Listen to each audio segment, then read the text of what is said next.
Le DaFresh Morning, c'est 104.5 tonnes de bonne humeur. Tous les matins sur Urban FM. La meilleure radio de la capitale. La meilleure radio de la capitale. Vous êtes sur les 104.5 Urban FM, la station urbaine, et vous écoutez le DaFresh Morning avec Jean-Paul. Jean-Paul, bonjour. Bonjour DaFresh. Comment tu vas ce matin? Ça va très bien. Et à la forme? Oui, oui. Alors, l'actualité internationale nous emmène où? L'actualité internationale ce matin nous emmène à Israël où le Parlement... C'est chaud là-bas. Oui, le Parlement israélien a voté 2 textes très polémiques hier. 2 textes concernant notamment l'Agence des Nations Unies pour les réfugiés palestiniens, qu'on appelle l'UNRWA. Il faut savoir que après la création de l'État palestinien, de l'État israélien en 1948, il y a eu ce qu'on appelle la Nakba, un grand déplacement de population, notamment palestinienne, qui sont allés s'agglutiner une partie dans la bande de Gaza, une grande partie en Jordanie et une autre partie en Cisjordanie. Et donc, depuis, en 1949, donc, les Nations Unies avaient décidé de créer une agence dédiée justement à venir en aide, à apporter une aide humanitaire aux populations palestiniennes déplacées. Une partie aussi des Palestiniens qui avaient été également déplacés, notamment à la frontière du Liban, donc au sud Liban.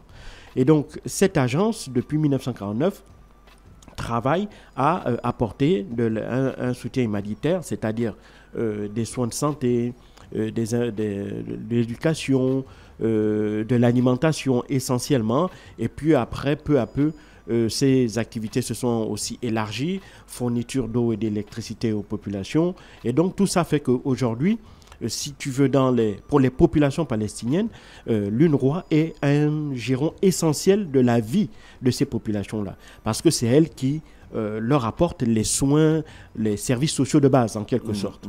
Et donc, depuis le 7 octobre de l'année dernière, avec l'attaque perpétrée par le Hamas sur les kibbutz à la frontière avec la bande de Gaza, Israël a décidé non seulement de lancer une véritable offensive militaire sur la bande de Gaza pour essayer de détruire ou de réduire à néant les capacités militaires du Hamas, mais en même temps, Israël accuse également certaines organisations qui travaillent dans la bande de Gaza d'être soit les complices du Hamas, parce qu'elles estiment qu'à l'intérieur de leurs effectifs, il y a également des membres du Hamas.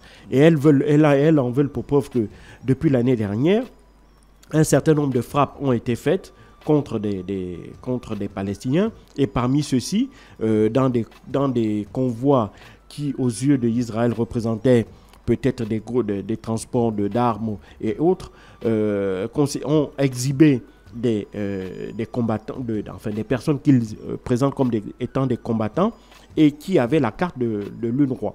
Et donc, pour Israël, l'UNRWA donc est sorti de son rôle d'apporter une aide humanitaire aux populations pour devenir parfois une espèce de supplétif du Hamas sur le terrain. Et donc, pour eux, il est hors de question donc, que dans ce cas, l'UNRWA, l'agence onusienne, puisse continuer à mener ses activités sur la bande de Gaza et en Cisjordanie. Et donc, c'est la raison pour laquelle la Knesset, comme je l'ai dit au début de mes propos, a voté 2 textes. Un premier texte relatif à l'interdiction des activités de l'UNRWA en Cisjordanie et sur la bande de Gaza, que Israël considère comme étant des territoires d'Israël. Et le deuxième texte interdit à l'administration israélienne tout contact avec l'UNRWA. Donc le deuxième texte interdit au gouvernement de travailler avec l'UNRWA dans le cadre de l'aide humanitaire apportée aux populations. Néanmoins, Israël a expliqué que elle ne va pas suspendre l'aide humanitaire en Cisjordanie et à Gaza, mais elle va évidemment, sous réserve d'assurer sa propre sécurité, décider d'elle-même administrer, si tu veux, l'aide humanitaire apportée aux populations de la bande de Gaza. Il faut savoir qu'il y a à peu près 2,4 millions de personnes qui vivent dans la bande de Gaza et qui sont des déplacés. Plus de 43 000 personnes ont été tuées par les bombardements israéliens. Et donc la plupart, la quasi-majorité, très grande majorité des victimes des bombardements israéliens, ce ne sont pas que les combattants du Hamas, parce que pour Israël, étant donné que le Hamas se mélange avec les populations civiles, donc c'est le Hamas qui est à l'origine du nombre de morts élevés que l'on observe parmi les populations civiles. Pour Israël, le Hamas se sert des civils comme étant un bouclier, ce que réfute totalement tout un ensemble d'organisations, dont l'UNRWA, qui estime plutôt que les attaques qu'Israël porte dans la bande de Gaza, pour l'essentiel, frappe de manière indiscriminée des civils et des combattants, alors que la Convention de Genève, justement, prévoit que les frappes militaires ne doivent pas être orientées vers des civils, ce que ne respecte évidemment pas l'armée israélienne, Tzahal. Et donc, c'est dans cette atmosphère-là aussi qu'il ne faut pas oublier que l'Afrique du Sud a déposé un ensemble de preuves qu'elle estime comme étant des éléments... L'Afrique du Sud porte plainte contre... Elle a porté plainte. Elle a d'abord porté... la première audience visait à savoir si la plainte sud-africaine était recevable. Apparemment, elle l'a été. Puis la deuxième phase consistait à amener les éléments pour corroborer les accusations de génocide perpétrés par l'Afrique du Sud. Et c'est ce que, évidemment, l'Afrique du Sud a fait hier en venant à la CPJ, pour pour présenter ses preuves. Et dans ces preuves, évidemment, les Sud-Africains estiment que les frappes israéliennes ne visent pas en réalité à détruire le Hamas, mais plutôt à exterminer les populations palestiniennes pour que, évidemment, ces populations soient obligées de fuir, donc quitter le territoire, la bande de Gaza, par le biais de ce qu'on appelle des déplacements forcés, soit elles sont soumises à une mort certaine, parce qu'évidemment, les bombardements contre les populations civiles se font de manière systématique, de manière indiscriminée et sans aucune, en bafouant toutes les conventions relatives aux droits des personnes, relatives aux droits de la guerre. Et donc, pour ça, l'Afrique du Sud, dans ce contexte-là, est venue évidemment renforcer, si tu veux, son accusation. Et donc, la décision prise par la Knesset de suspendre les activités de l'UNRWA a évidemment suscité un énorme tollé. Il faut savoir que Philippe Lazzarini, qui est le chef de l'UNRWA à Gaza, a évidemment condamné cette décision de la Knesset, du Parlement israélien, parce que, comme je l'ai dit, l'UNRWA est la principale agence qui apporte une aide humanitaire aux populations palestiniennes. Et il faut savoir aussi que la plupart des pays qui sont des grands contributeurs à l'UNRWA ont évidemment condamné cette décision-là. Il ne faut pas oublier que l'année dernière, au lendemain des attaques du 7 octobre, beaucoup de pays, notamment des pays européens, avaient décidé de suspendre leur aide à l'UNRWA parce que sur la base des accusations portées par Israël, elles estimaient que l'UNRWA aurait joué un rôle, peut-être même à son insu, dans les attaques du 7 octobre. Bien entendu, avec le temps, on s'est vite rendu compte que l'UNRWA n'avait absolument aucun lien avec les terroristes du Hamas, même si parmi elles, il y avait des agents qui travaillent à l'UNRWA, mais qui étaient évidemment soit des soutiens, soit des sympathisants du Hamas. Et donc, mais à aucun moment, l'UNRWA n'a, d'une quelconque manière, œuvré ou mis à disposition du Hamas les moyens dont elle dispose pour perpétrer les attaques du 7 octobre. C'est ce qui explique la raison pour laquelle beaucoup de pays qui avaient suspendu leur aide sont revenus sur leur décision et ont recommencé à apporter leur aide financière à l'UNRWA, à l'exception du plus gros contributeur d'entre eux, à savoir les États-Unis, qui jusqu'à présent ont refusé de relancer leur aide à destination de l'UNRWA et continuent donc à s'aligner en quelque sorte sur la position du gouvernement israélien. Donc c'est un peu dans cette situation-là que se trouve aujourd'hui l'UNRWA.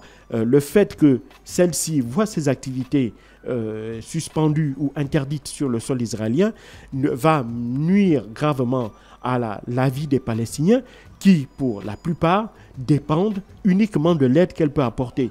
Et il faut savoir que même si Israël dit qu'il va gérer maintenant, si tu veux, l'aide apportée à la bande de Gaza. Il faut savoir que l'aide arrive de manière parcimonieuse sur la bande de Gaza. Il faut savoir qu'il y a des groupes, il y a des associations, il y a même des personnes, des Israéliens qui bloquent l'aide à Gaza parce qu'ils estiment que toute aide qui rentre à Gaza est aussitôt remise aux mains du Hamas. Et donc ça permet au Hamas de continuer de mener leur guerre contre l'État d'Israël. En réalité, il n'en est rien puisque sur le terrain, ce sont les agents de l'UNRWA qui réceptionnent l'aide et qui sont chargés de la distribuer aux populations civiles sans aucune distinction entre ceux qui sont du Hamas ou ceux qui sont éventuellement d'autres qui ne sont pas du Hamas. Il n'y a pas de manière de détecter les populations qui appartiennent, ceux ou celles qui appartiennent au Hamas ou pas. C'est un peu dans ce climat-là, malheureusement, c'est une très mauvaise nouvelle en fait de manière générale pour les populations palestiniennes de la bande de Gaza et de Cisjordanie, parce qu'elles vont voir leur quotidien encore devenir plus difficile. Il ne faut pas oublier que, en dépit des bombardements qu'il y a dans la bande de Gaza, les populations civiles en Cisjordanie aussi voient leur quotidien extrêmement difficile. Au lendemain du 7 octobre, en plus des bombardements qu'il y a de manière continue dans la bande de Gaza, il y a aussi un renforcement, si tu veux, des mesures de sécurité en Cisjordanie. Les Palestiniens sont quasiment cloîtrés puisque la Cisjordanie est découpée à l'intérieur en des zones qui font que les Palestiniens voient leur mobilité extrêmement réduite et donc sont contraintes à ne pas bouger de chez elles. Et donc, face à cette situation, elles ne peuvent pas aller travailler, elles ne peuvent pas se nourrir, elles ne peuvent pas subvenir à leurs besoins.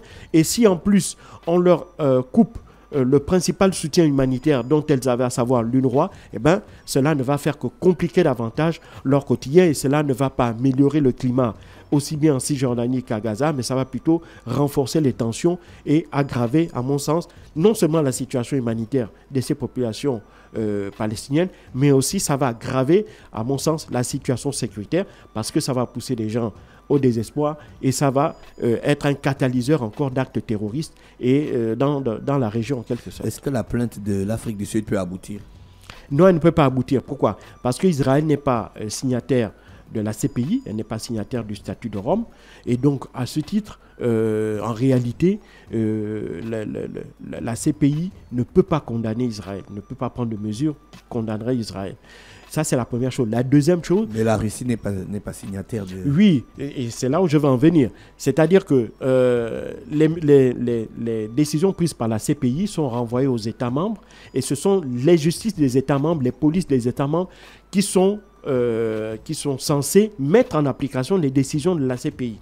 Et c'est en cela que le cas de la Russie est intéressant, puisque Vladimir Poutine, qui fait l'objet d'un mandat d'arrêt international délivré par la CPI, ça limite considérablement ses déplacements parce que certains pays ont clairement fait savoir, notamment des pays pro-occidentaux, ont clairement fait savoir que si Vladimir Poutine venait sur leur territoire, eh ben, elle serait obligée d'appliquer la décision de la CPI. C'est la même chose que font les pays occidentaux, les États-Unis et les pays européens en tête pour mettre la pression sur des pays qui sont membres de la CPI et qui auraient à un moment ou un autre seraient tentés de recevoir Vladimir Poutine. On l'a vu en décembre dernier lors du congrès des BRICS qui s'est tenu en Afrique du Sud. Eh ben, les États-Unis avaient mis une pression terrible sur le gouvernement sud-africain pour lui demander d'appliquer la décision de la CPI en cas de présence de Vladimir Poutine à ces sommets des BRICS à Pretoria. Et donc, c'est ce qui avait ensuite... il faut le dire, dissuader en quelque sorte Vladimir Poutine de se rendre en Afrique du Sud parce que, évidemment, la justice sud-africaine avait estimé que si Vladimir Poutine venait sur son territoire, elle n'aurait d'autre solution que d'appliquer la décision de la CPI. Dans ces conditions, pourquoi l'Afrique du Sud lance une plainte alors qu'ils savent que ça ne va pas aboutir? Ben, justement, c'est maintenant sur le plan diplomatique.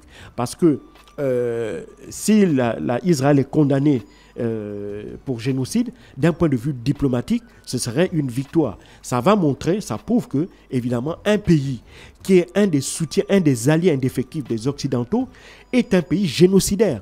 Et donc ça, évidemment, ce serait pour l'image d'Israël catastrophique et pour l'image des soutiens d'Israël. C'est ce à quoi veut aboutir l'Afrique du Sud. C'est-à-dire une condamnation d'Israël pour génocide aurait un impact diplomatique et aurait un impact sur l'image, notamment négative d'Israël et de leur soutien, et ce qui va obliger les opinions publiques de ces pays-là à voir changer leur opinion sur Israël et à mettre la pression sur leur gouvernement pour changer de position vis-à-vis d'Israël et par contre obliger Israël à revoir sa stratégie en Cisjordanie ou à Gaza.